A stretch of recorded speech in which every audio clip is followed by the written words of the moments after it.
What's going on, 49er faithful? Welcome to the Friday night edition of Keeping the Faith. I'm your host, JD. We made it, y'all. We made it to the weekend, but that doesn't mean that the news and notes as it pertains to your San Francisco 49ers come to a halt. I don't care if it's the off season. I don't care if it's the middle of March or the middle of July or, the 1st of June. It doesn't matter what day it is. The San Francisco 49ers are a 24/7, 365-day news machine. And, look at us now. Friday night, what is it? January 17th. And there is nothing, we're not short on any topics with your San Francisco 49ers. But before we get into all that, I just want to say what's up to everybody that is out there watching right now. If you're watching, don't be shy. Drop a one in the chat. Say what's up in the chat. Let me know who's out there. Let me know who's watching, and we can get the ball rolling here on this Friday night because, Matt Barrows, 49ers beat reporter for The Athletic, had a very interesting few things to say about your San Francisco 49ers on his 49ers Plus Minus podcast recently with Tim Kawakami. And there are some nuggets in there that are making the rounds that are very, very, pertinent and stand out if you're a 49er fan right now. And I wanted to go ahead and talk about those here tonight. And you know how we do it here on Keeping the Faith, my longtime viewers. You guys remember what we used to do on Friday nights. Friday nights were always reserved for the Faithful Friday call-in show. So after we get through talking about what's going on with your 49ers, I'm going to go ahead and open up the phone lines and reach out to you guys and get your thoughts on what's going on with the red and gold. But first, let's see who we got in the chat.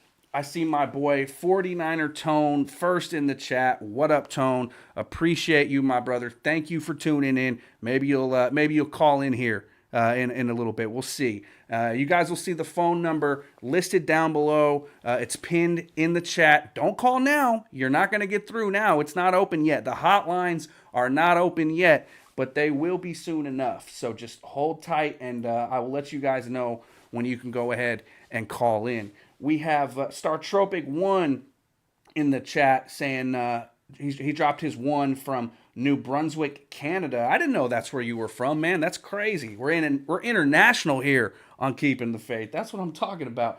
Danny G in the chat. What up, Danny? Mr. Laid Back in the building. Appreciate you for tuning in. Niner J. A lot of the usual suspects are dropping by here on a Friday evening, and I appreciate you guys very much. So let's go ahead and get into these topics, shall we? Actually, you know what? First, I mentioned this on Wednesday with our first show back. We are in the process of building up the stream, rebuilding things, getting those watch hours up that are necessary to make us eligible to monetize the content that we're doing on here.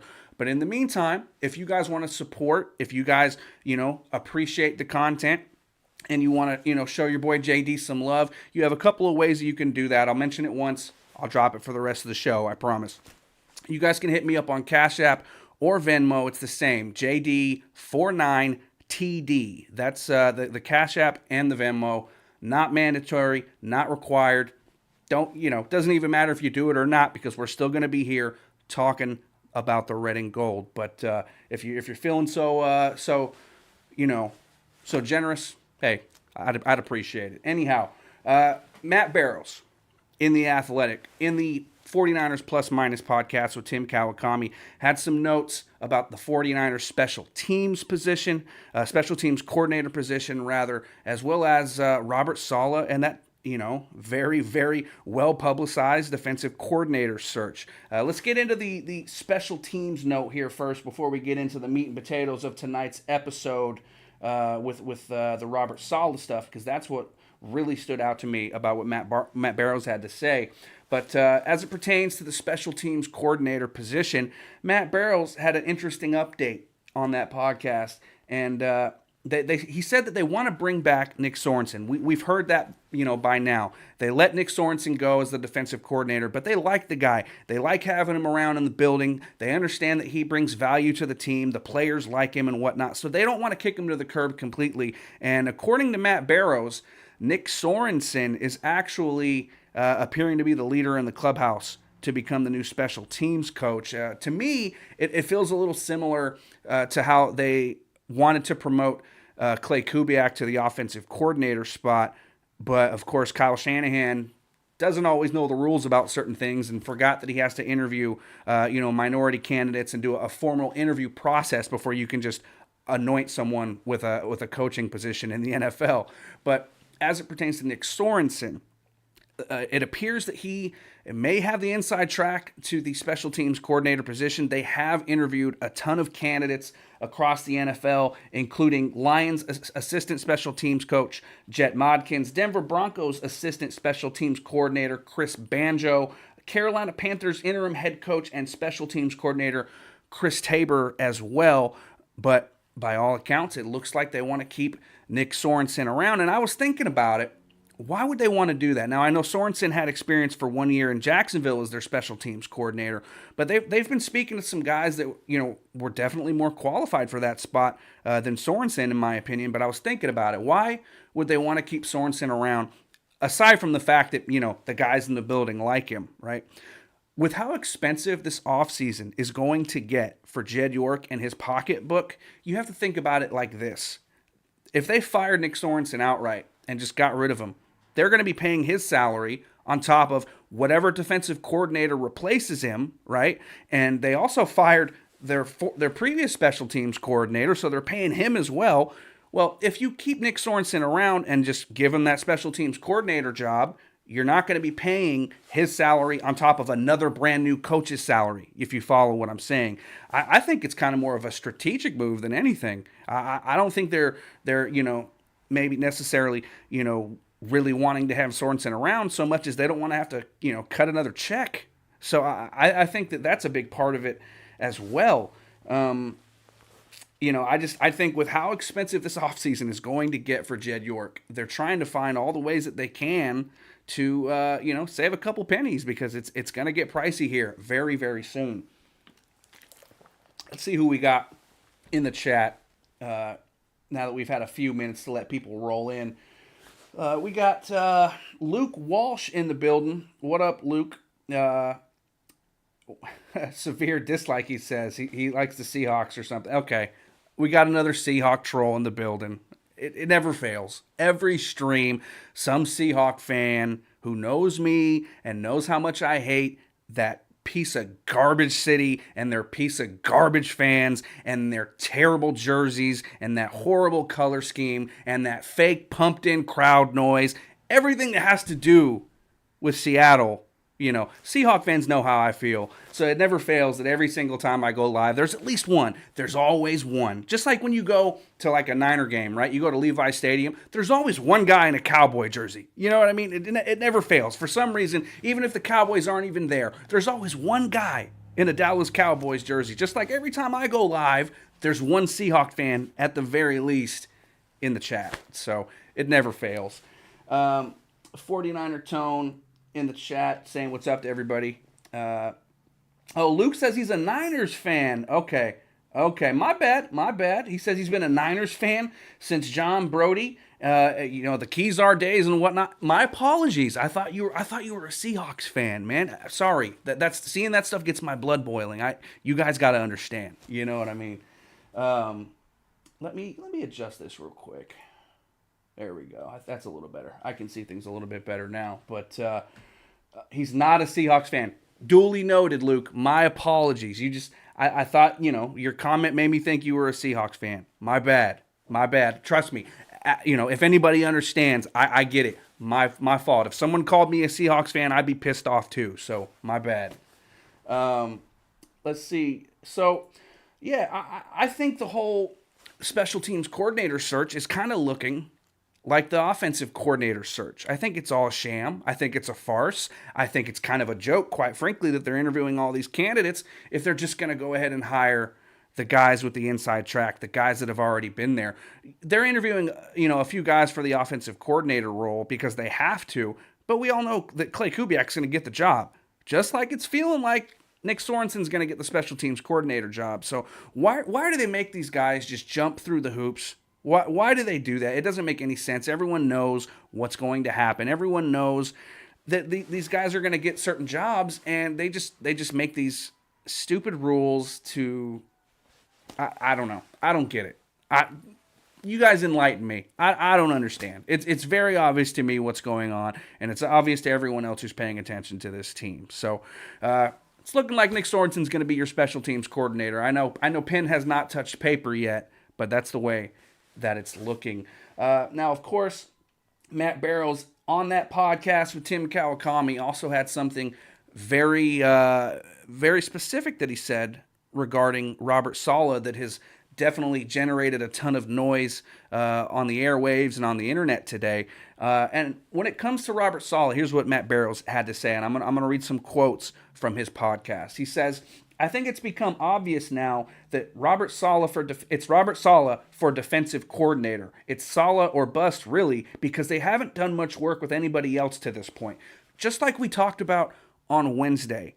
They've only interviewed like 2 guys, and they said that they were going to give Brandon Staley, their assistant head coach, a look at the position as well. But I haven't heard anything about him getting a formal interview. But so the Niners really haven't, they haven't brought in guys. They haven't really done the digging, done the dirt, done the work for the defensive coordinator spot. Like I said on Wednesday, they're just waiting for Robert Saleh to figure out what's going to happen. But like I also said, it feels to me, if they're not bringing in all these guys for interviews, it feels to me like they have a feeling that they know what's going to happen. I'm sure they're in contact with Saleh all the time. He has a relationship with Kyle Shanahan in this organization. I'm sure they're in contact with Saleh almost every day, right? I feel like they have some sort of knowledge that Saleh is going to end up coming here and being your defensive coordinator. That's just the vibe I'm getting. That's just my gut feeling with it. Why else would they not be doing their homework and flying out different defensive coordinators for interviews? It doesn't make sense to me, especially because these other coordinators are interviewing for jobs across the entire league. You have several head coaching candidates interviewing across the league for all the available openings as well, and those guys are going to need defensive coordinators, so they're looking at the other available defensive coordinators to help fill their staffs when they get hired eventually, right? But you have the 49ers here just letting all these defensive coordinators, possibly go elsewhere, interview for other jobs, go coach under other guys. And so it just, to me, it feels like we're going to get Robert Saleh, guys. Some people may disagree. That's just the way I'm reading it. When I'm reading, in between the lines, that's the way I see it. And we'll see what happens. But let's see what else Barrows had to say on his podcast. He said, "I've heard they've already told Saleh, we will make you the highest paid defensive coordinator in all the land if you sign with us." Let me read that again. Barrows said, "I've heard they've already told Saleh, we will make you the highest paid defensive coordinator in all the land if you sign with us." So they're telling Robert Saleh, hey, we're backing up the Brinks truck for you. Here's the blank check. We're going to make you a very rich man to come in here and coach this defense. Come back and help finish what you started, Robert Saleh. Now, you have a guy like Vic Fangio who's making around $4.5 million a year as a defensive coordinator over in Philadelphia as the highest paid, or at least that's what's rumored to be. That's the estimate. There's no real official numbers out there for what the defensive coordinators make, but that's what is estimated that Vic Fangio makes as the highest paid current defensive coordinator in the NFL. So Robert Saleh is going to get paid a pretty nice chunk of change if he winds up here in San Francisco. And Jed York is looking like he's sparing no expense for yet another offseason. And, for years, Niner fans had a lot to say about Jed York. But over the last 5-6 years, Jed York, he's paid up, man. He's paid up. He's pulled out that checkbook every single time. And here we go again, with talks that they're willing to make Robert Saleh the highest paid defensive coordinator in football if he comes here to Santa Clara. That's encouraging news to me, and on one hand, it's great news to hear. right? It's awesome. It makes you, if you're Robert Saleh, it makes you feel wanted. It makes you feel valued, right? It makes you feel special that your old employer would want you back and want to compensate you very well to come back here. But on the other hand, it makes the Niners look just really desperate. And it also will make the Niners look extremely foolish if they don't land Robert Saleh. If Saleh gets one of these head coaching gigs, then what are the Niners going to do? Here's what I think will happen if they don't land Robert Saleh, because you have Jeff Ulbrich, who's the next logical guy in line, right? According to guys like Matt Mayoko and others, Jeff Ulbrich is the big popular name if the Niners don't land Robert Saleh. But you know what I'm thinking might happen if they don't get him? Because all these other defensive coordinators are interviewing for other jobs and may very well end up elsewhere before Robert Saleh makes a decision. I think the 49ers contingency plan at defensive coordinator, if they don't get Robert Saleh, is Brandon Staley, your assistant head coach, the guy that nobody wanted. The Chargers fired him. His reputation really couldn't be lower than it is. And I feel like that's the Niners contingency plan. That's why they're not in a rush to interview all these candidates, because they know, if we don't get Saleh, we already have Staley in-house. He knows how we like to do things. He's already been here. He has a relationship with the players. He comes from a defensive background. He kind of matches what we like to do. I feel like that's kind of the safe assumption. If Robert Saleh isn't the guy at defensive coordinator, I think we might have Brandon Staley on our hands.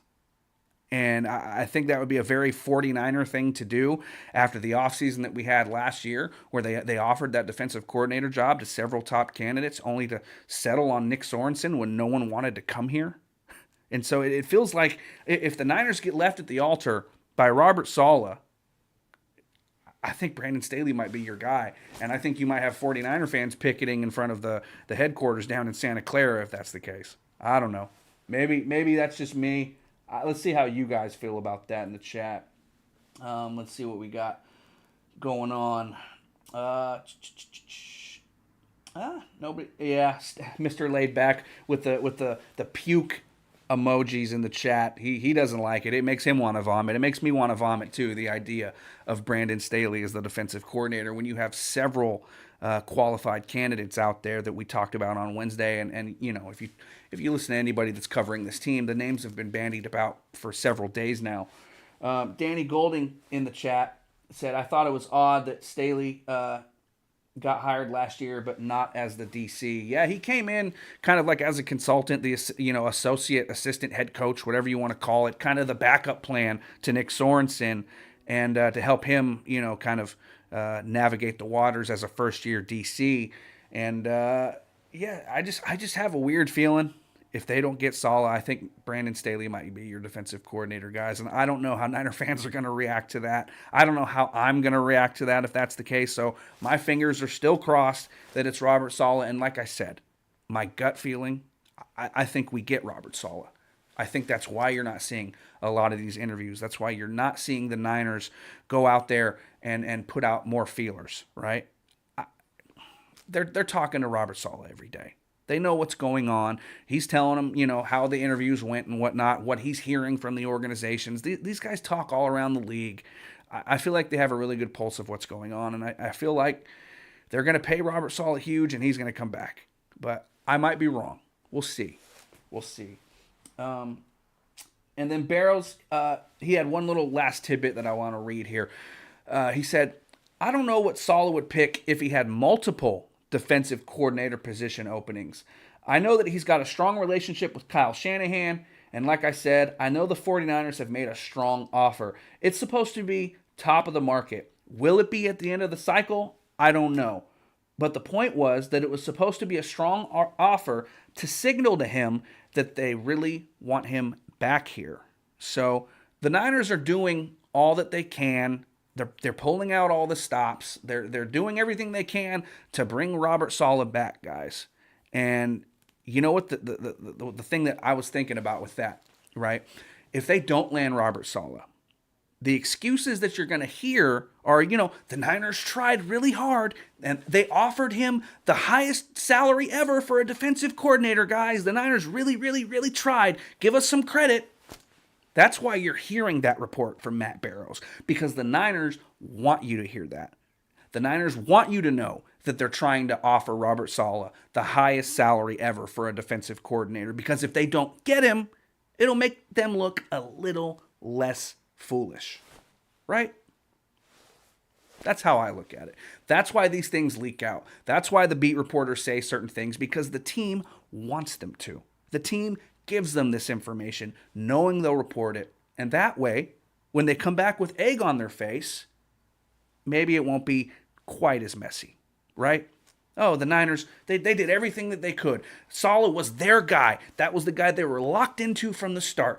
They're really, really trying, guys. They're trying really, really hard to get Saleh, offering him everything he wants, right? They're even giving him a puppy. Whatever the hell Robert Saleh wants, he gets, right? And then Robert takes a head coaching job somewhere. And the Niners go, well, we tried. We tried our best. And Niner fans, the Niner fans who think that the organization can do no wrong will say, yeah, they really did try. Can't begrudge them for that. They wanted to give Saleh the most money ever. It's not the Niners' fault. Except it is. Except it would be. If Saleh went somewhere else and the Niners didn't have a backup plan and they settle for Brandon Staley, it would be their fault. Again, just like Nick Sorensen. Am I right? Or am I right? So with that was just the little updates that I wanted to provide. And let's see what we got in the chat before I go ahead and open up the faithful phone lines here for the first time in 2025. David Yang says the Chargers went from the worst defense under Staley to the best under Harbaugh. That's all you need to know. That's all you need to know, 49ers fans. Brandon Staley, I hope that's not what happens. I hope I'm wrong. I really hope I'm wrong about that. If Saleh gets another job, I'm praying I'm wrong. I don't know. I just feel like that's what's going to happen.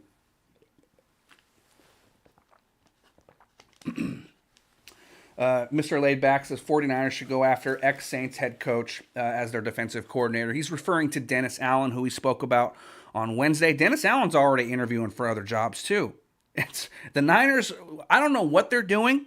The only explanation, the only logical thinking that I can come up with is that they know they're getting Saleh. That's why I keep going back to that. That's why I keep mentioning that to you guys, because that's the only thing that makes sense.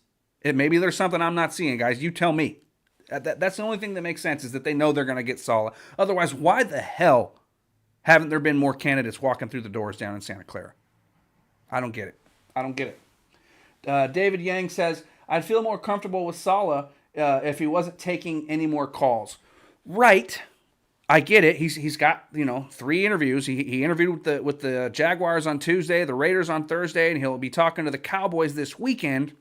But if you go back and watch Wednesday's show, I kind of broke it down and gave you reasons why there's no real reason to panic. Why I think those actually will end up going the Niners' way. So if you haven't, you were here on Wednesday, David, but if you need a refresher, go back and check that out. I think there's a good chance that Saleh winds up back here, even though he's having all these interviews for head coaching jobs. Evan in the chat says, yeah, man, I'm back. After a break from the internet, JD's back. Yeah, man, I'm back, man. I talked about it on Wednesday. Had some health issues for a while and some family stuff, and needed to, focus on more important stuff. But we're back. And we're talking Niners, man. That's never going to change. I'm always talking 49ers. Ask anybody that knows me. I wear 49er stuff 24/7, 365 days out of the year. I'm talking 49er football no matter what day it is, no matter what time it is. That's just what I do, man. So Luke Walsh says, coordinators that were once head coaches usually do well in their next head coaching gig. Well, yeah, because most of those guys started as coordinators, so they're already experienced in that role.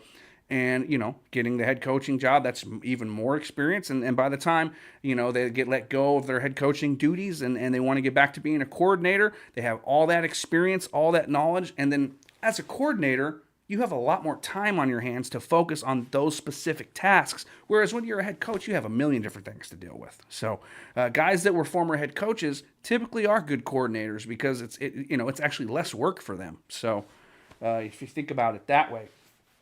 Luke says Norv Turner was an exception. He was a top OC in many spots. Well, yeah, and he wasn't a terrible head coach either, but he was definitely a top tier offensive coordinator. Luke also says Saleh gradually ramped up pass coverage completely 2017 through 2019. Yeah, he did. But if Saleh comes back, he's going to have himself a hell of a secondary here with Diamador Lenore, Renardo Green, Malik Mustafa, potentially Jair Brown. Maybe they bring back Hufanga. Maybe they bring back Mooney Ward. Who knows? But the secondary is a very strong unit, and so Saleh will probably have the strongest secondary unit that he's had with the Niners if he comes back here, because that unit was the standout on the defense this year for sure. So let's go ahead and crack open the Faithful phone line. You guys will see the Faithful phone line phone number down below in the ticker and the description box, as well as it is pinned in the chat. I'm going to go ahead and crack it open now, and we will see who wants to go ahead and call in. Give me 1 second, guys, and I will open it up. There we go. All right. Faithful phone lines are open, guys. Go ahead and call that number.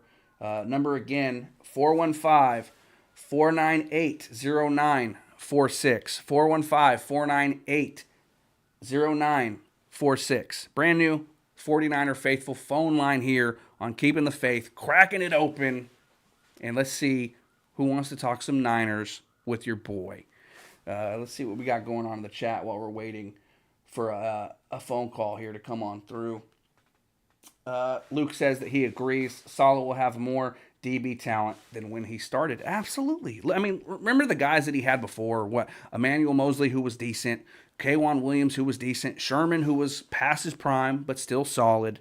But the guys now, there's no comparison. The 49ers defensive back room is 10 times more talented than it was when Saleh was here previously. Let's see if this phone line is working. It should be working. We got a handful of people watching. Hopefully we can get some more trickling on in here and get some calls coming in. Let me see. I was having issues with the phone line earlier. Let me double check it and see that it's working. I'm going to go ahead and give it a call. I know, it's technical difficulties. When you're the producer and the show host, you have to do things on the fly sometimes, but let's see. I'm going to go ahead and give it a call. See if anyone wants to call in. Yeah. Okay. The ringer's working. It was working for me on my end, so let's see if anybody calls. Mr. Laidback says, when do you think Saleh will decide? That's the thing. He's interviewing with the Cowboys this weekend. Maybe early next week. I'm hoping. I'm my fingers are crossed because I'm getting tired of this. I want a resolution. I want to figure out what the hell is going on. And the Niners aren't doing us any favors by not interviewing anyone else. So the Niners are sitting and waiting just like we are, and so we'll see. But you never know. It could be announced Sunday. It could be announced Saturday night. Hopefully we get some sort of a decision this weekend. But again, it's going to come down to the Jacksonville Jaguars, the Las Vegas Raiders, and the Dallas Cowboys announcing their head coaching hires. And once all those are filled, and maybe if Saleh doesn't get any other head coaching interviews, then we'll know what's going on. But just because one job gets announced doesn't mean that Saleh's not going to get another one. So we're going to have to wait. We're going to have to wait this out. And in that meantime, other defensive coordinators are going to be getting jobs across the league. And the Niners, like I said, man, the Niners might end up screwed in this whole thing just by their tactics and the way that they're sitting and waiting for Robert Saleh. And that's why I just think at the end of the day, it makes sense that they might hire Brandon Staley back to be, the defensive coordinator. David Yang in the chat says, everyone's still waiting for the notifications. Yeah, well, I mean, I was the keeping the faith brand last time too before I left. So some people should know. And if you have notifications turned on, you'll see the notifications. That's another thing, guys. If you're not subscribed to the channel, please do so. And if you don't have notifications turned on, do that as well. That way you never miss a video and you never miss when we go live. And a lot of people that were subscribed to me previously, they'll still get those notifications. So that shouldn't be a problem. But it is Friday evening. I know people are out doing their thing. Meanwhile, I'm sitting here being a nerd talking about the 49ers, but what else is new? Birds fly, fish swim. JD talks about the 49ers. That's just how it is. You know what I mean? Mr. Laid Back in the chat says, well, JD, wouldn't it be weird if the 49ers get Saleh and then next year he might be gone? That's a good point that others have brought up as well.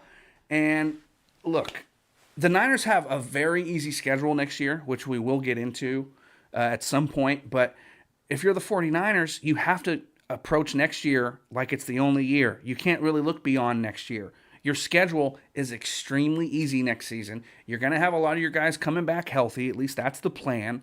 And the Super Bowl is in your house. So you have to do everything you can to get back to the Super Bowl next season. And even if that means getting Robert Saleh for 1 year, that means getting Robert Saleh for 1 year. I'm on board with whatever the Niners need to do to bring home that 6th Lombardi in 2025. And you got to think about it like this too. Brock Purdy's contract will still be extremely cheap in 2025. His new deal will not take effect until 2026. So this 2025 season, in theory, is the last true big swing that this team can take before Brock Purdy's new contract that's looming takes effect and has an impact on the salary cap and the way that this roster is constructed moving forward. So, I don't care if they bring Robert Saleh back for a year. Do it. Whatever. I just want the bowl. And if Robert Saleh gives the 49ers the best opportunity at a Super Bowl for 1 year, I'm fine with it. Now, I get it. You would want more stability at the position, and that's why you want to bring back Robert Saleh, because you want that stability, you want that familiarity and all that. I understand. But it's really a year-to-year league anyway, man. You don't know what's going to happen year to year. Guys get hurt. Contracts get restructured. They're not worth the paper that they're printed on half the time. Things change on a whim. Things change fast in the NFL. So, yeah, is bringing back Saleh for 1 year ideal? No. But hardly anything in the NFL is ideal these days. It's a year-to-year league, no matter what you think about the contracts, the length of them, and the future, So that's how I look at it. That's how I see it. Is anyone having any issues calling in? Because I called in with my phone and it worked. But if anyone can try to call in, I would appreciate it. Maybe 49er Tone, if you're out there, man, give us a call. Again, the faithful phone line is down below in the chat. It's pinned. It's in the description box, and I'll say it for you again. 415-498-0946 if you want to talk to me. Also, am I sounding good? Is everything looking good visually? How's the audio? How's the volume? Are we doing good? Let me know, because we're still dusting off the old microphone, the old keyboard, and everything, and getting things up and rolling again. Let me try the sound effects. Let me know, guys, how these sound.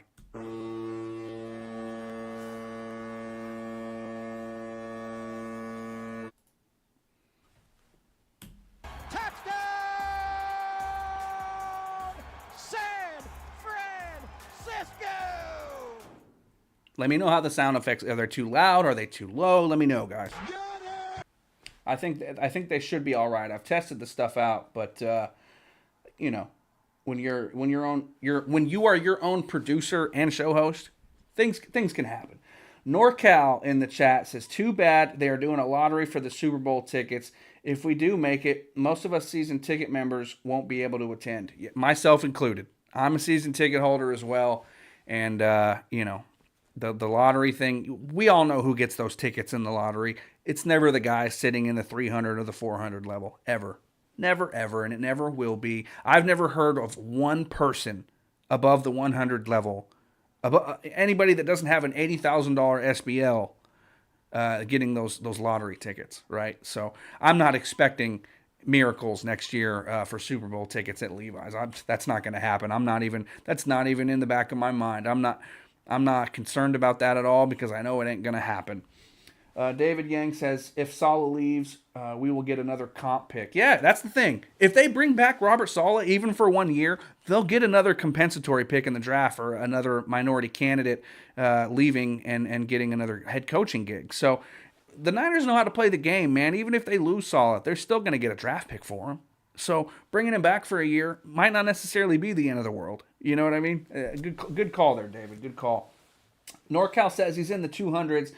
So I guess I'm out too. Yeah, I mean, I've never heard of anybody in the 200s winning the lottery. Maybe I'm wrong. Maybe you've heard of somebody winning the Super Bowl ticket lottery, but I've never heard of anybody doing that. I'm in the 300s, and I don't hold my breath when that comes around. That's not going to happen.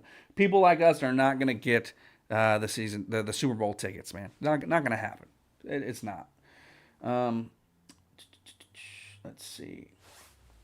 I don't know if I'm doing something wrong here or if no one's calling, because usually we get phone calls and stuff. So I don't know. We've been live for about 40 minutes here. We hit on the Saleh stuff. We hit on the Nick Sorensen topic. Matt Barrows dropping those nuggets on the 49ers Plus Minus podcast with Tim Kawakami. I highly recommend you guys go listen to that because they do drop little things, little tidbits here and there that are very, very important when it comes to the 49ers. Some stuff that, might otherwise go overlooked. But those guys definitely do a very good job. And let's see if I missed anything. Bear with me, guys. I appreciate everybody for tuning in here. David Yang. David, man, you've called in before. Give us a call, brother. Would like to talk to you. It's been a long time. David, go ahead and call in, man. 415-498-0946. I'm putting you on the spot, David. I've talked to you on the phone several times here during these shows before. I met you at Levi's, brother. Give me a call, man. Let's talk some Niners. Let me know what's on your mind. Anybody else that's out there that wants to talk 49ers with JD, go ahead and give us a call here on the 49er Faithful phone line. That's 415-498-0946. The phone lines are open, and I'm sitting here, kind of sounded stupid because no one's calling in, but hey, it is what it is. I get it. It's Friday. People are kicking it. People are probably, tossing back a few cold ones. Some people, people are doing their thing, so I understand. But it'd be nice if we can get some calls in tonight. Now, that's why I wanted to do this, because that was always one of the most popular things that we used to do here on the show was the faithful phone line. Never had a shortage of calls previously. So, but if it doesn't work, it doesn't work. No big deal. We're trying something out, seeing how it goes, and eventually, like I mentioned the other night, I will get StreamYard. I was toying around with it today. Couldn't quite get it to do what I was trying to get it to do, so I scrapped it for now and went ahead with the Google Voice number like we do. But eventually I'll get StreamYard if that's what people prefer. I know most of the big-time 49er content creators use StreamYard, but not everyone wants to be on camera. So, I figured I'd try the phone option and see how people felt about that. But it is what it is. It is what it is. NorCal says, good to see you back, JD. We were all wondering how you were doing. Hope all is well. Hey, I appreciate that, brother. Thank you for tuning in, man. As always, long time no chat. We're good. We're here. We're good. Things were bumpy for a while, but all is well, man. So I appreciate that. Thank you very much. We've been live for about 42 minutes. We can wrap it up if no one's gonna call. You don't got to twist my arm. I got other things I can do. I can go watch some all 22 footage. Go watch some 49er footage or something. No, it's actually been a long day for me. I've been working all day, and I was hesitant to even go live today, but with it being the first Friday after coming back. I thought it was only fitting to go live and do the faithful phone line and give you guys a shot to talk to me. I know it's been a while, and some of you guys, I thought maybe would want to call, but I guess not. I guess I'm just not good at this stuff anymore. I don't know. Maybe I'm not good anymore. Maybe there's other content creators that have passed me up. Hey, it is what it is. Whatever. But I appreciate all you guys for tuning in nonetheless. Mr. Layback says free agency starts in March. Yes, it does. Starts middle of March. Matter of fact, let me look that exact date up for you. I don't have the exact date off the top of my head. Let me see when NFL free agency starts in 2025 because I don't know the exact date. March 12th, which I'm assuming is a Tuesday. Let me see. Wednesday, March 12th is the official start to NFL free agency. But we all know the Monday before is they'll open the legal tampering period and everything will go crazy that day. So you're looking at, that weekend before, March 10th, March 11th. That's when free agency is really going to kick off and you're going to hear everything. The official start is March 12th, but everything's going to get crazy a day or two before. So just be ready for that one. I'm sure I will be live talking all about free agency leading up to and on the day of. And anytime any big news breaks, I'll be right here on Keeping the Faith on this YouTube channel and talking into this microphone, letting you guys know what's going on with the 49ers and what they're doing. And as we get closer to the start of free agency, I'll give you guys my opinion on who the Niners should retain from their roster, maybe some guys that I think they should look at in free agency, and that obviously applies to the draft as well in April. Excuse me. I'll definitely give you guys my thoughts on the draft, free agency, all that good stuff. The offseason, people that know me know that I love the offseason. I live for the offseason almost as much, if not more, than the games themselves, because the offseason is when you get all the new players on the team and you have all these new guys to learn about, and you get that hope and that optimism and that excitement for the upcoming year. All that starts in the off season. And for me, some people say, man, it's not football season anymore. That doesn't exist for me. It's always football season for me. There's always something going on if you're paying attention to the NFL. They are a 365-day soap opera for guys like me. The NFL is just it's never ending, and there's always something going on. So I'm looking forward to this offseason big time. We have the Brock Purdy contract looming. Speaking of the Brock Purdy contract, I think I may go live tomorrow and give you my thoughts on what the Brock Purdy contract may look like, how it may affect the 49ers, whether or not we should be freaking out about the fact that Brock Purdy is realistically looking at a $55 to $65 million per year contract or not. And I have some thoughts. On that, and I want to share them with you. So it may be tomorrow, it may be Sunday. We'll see. We do have the NFL playoffs going on, and I'm looking forward to that as well. I'm not just a Niner fan. I'm a football junkie. So I love the NFL playoffs, and we'll see. We'll see when I want to go live. I will definitely let you know. Mr. Laidback says it would be cool to drop a link down so we could join. I would join. I appreciate that, man, but we're not doing the StreamYard, but you're more than welcome to call into the phone line, man. It's the same thing. You're just calling a Google Voice number, and we can talk Niners that way. But eventually I will get StreamYard going. So we'll see. But again, I appreciate everybody for tuning in, dropping your stuff in the chat. Dropping your comments in the chat and saying what's up to me. It's been a long time, so seeing some new faces every show.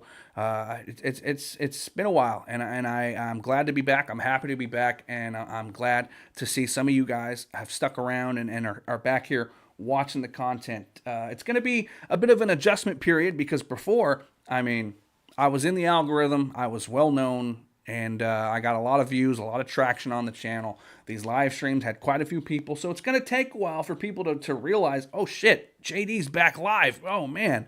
But once they do, we will get things up and rolling, and it'll be fun. And it's still fun. I enjoy doing this, no matter if I'm talking to 50 people, 100 people, or 2 people. It doesn't matter to me. Because at the end of the day, I'm talking 49ers whether I'm online or not. So it doesn't matter if I'm talking into a microphone or if I'm talking to a buddy on the phone or if I'm in the grocery store and I'm wearing a 49er hat and someone says, "Hey, what do you think about that Brock Purdy guy?"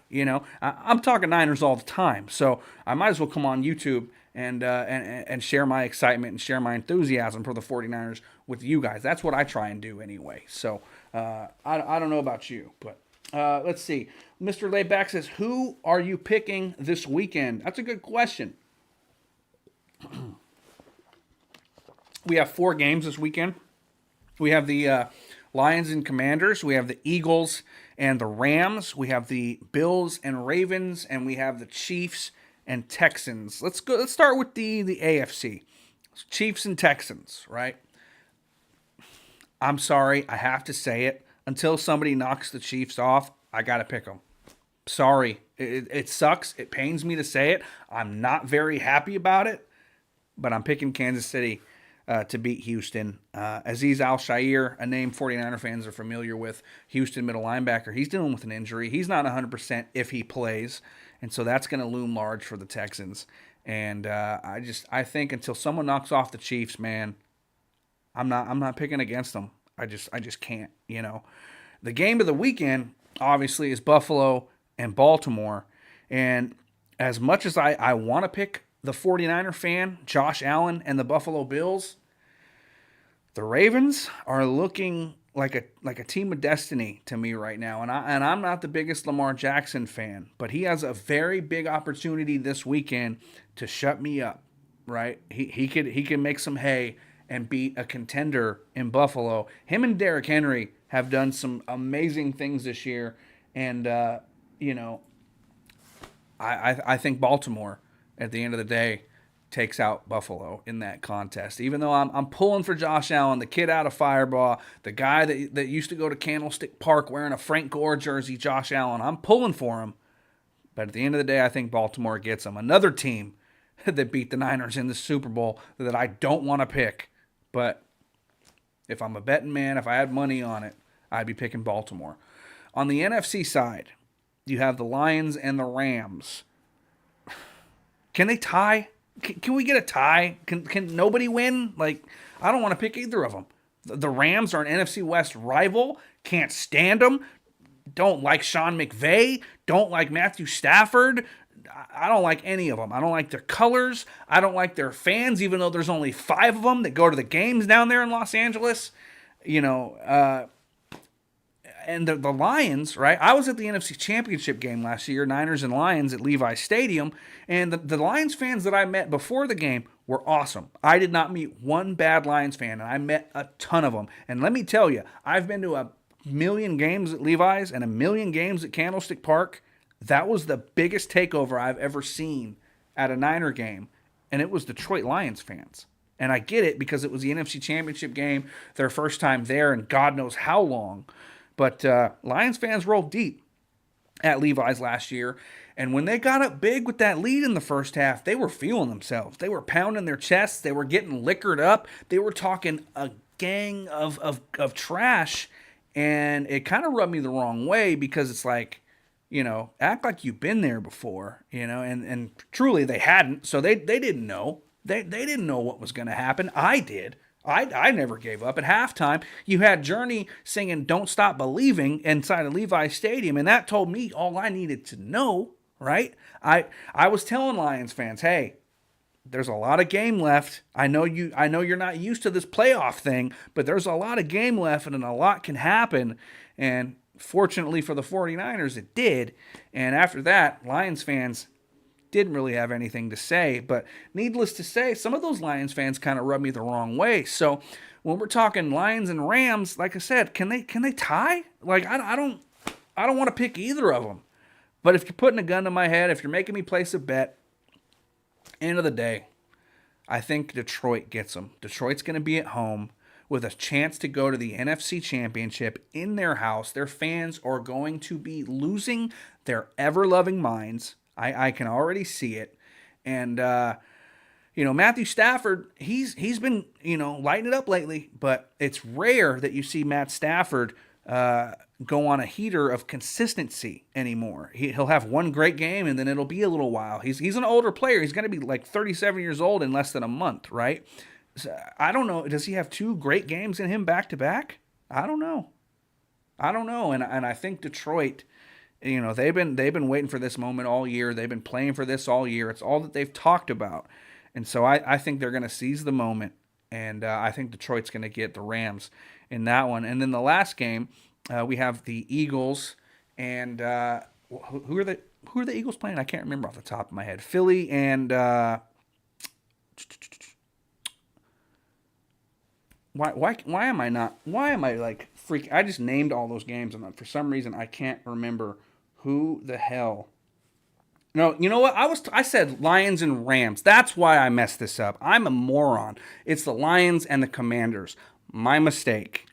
And same result though. I think the Lions are going to get that one. Jaden Daniels has had a great rookie season, but I think that rookie year comes to a screeching halt in this game. I think he's going to go into an environment that he's not used to. I think the Detroit Lions fans are going to go insane. And again, he's a rookie quarterback, man. The playoffs are a whole different animal. And I think that the magic that the Commanders have been on this year, I think it runs out against the Lions. God, I'm an idiot. I was really saying the Lions and the Rams the whole time when it's the Eagles and the Rams. And that's enough. Same rules apply, though. I don't want the Eagles or the Rams to win. It doesn't matter. We hate Philly. We hate Philly if you're a San Francisco 49ers fan, and we hate the Rams if you're a San Francisco 49ers fan. So it doesn't, same rules apply. Can they tie? Can both team buses get flat tires on the way to the game and they have to, flip a coin to pick a winner? Like, I don't, man, But if you're making me choose, I got to go Philadelphia. Saquon Barkley has done some historic things this year. Philadelphia's defense is number one, led by former 49ers defensive coordinator Vic Fangio. And there's no coincidence there. Vic Fangio is a hell of a defensive coach. And so I think that Philly gets it, man. I do. And again, Stafford, it's hard for him to string together back-to-back, consistent games. And I think Philadelphia gets it. So then we're looking at the NFC Championship being Philadelphia and Detroit, the two favorites, big shocker there. And then you're looking at the AFC, the same thing. Oh, JD didn't pick any sleepers. He didn't pick any upsets. The Chiefs and the Ravens, right? So, that's how I see it. I could be wrong.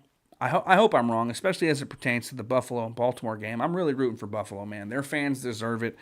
Josh Allen, Niner fan. So that's who I'm pulling for if I'm pulling for anybody this postseason. So, yeah, I hope that answers your question there, Mr. Laidback. You know what? For some reason, we haven't gotten any calls tonight. Maybe the voice app is not working because I was actually having trouble with it earlier.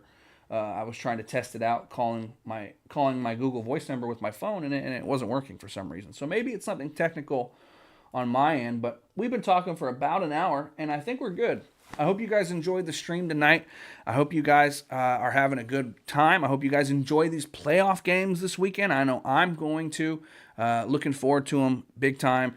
But for now, I think I'm going to go kick my feet up. It's been a long day. I'm going to kick back, relax, and get ready for these games this weekend. But with all that said, man, I appreciate everybody for tuning in, and I will be live again at some point this weekend. I will definitely let you guys know.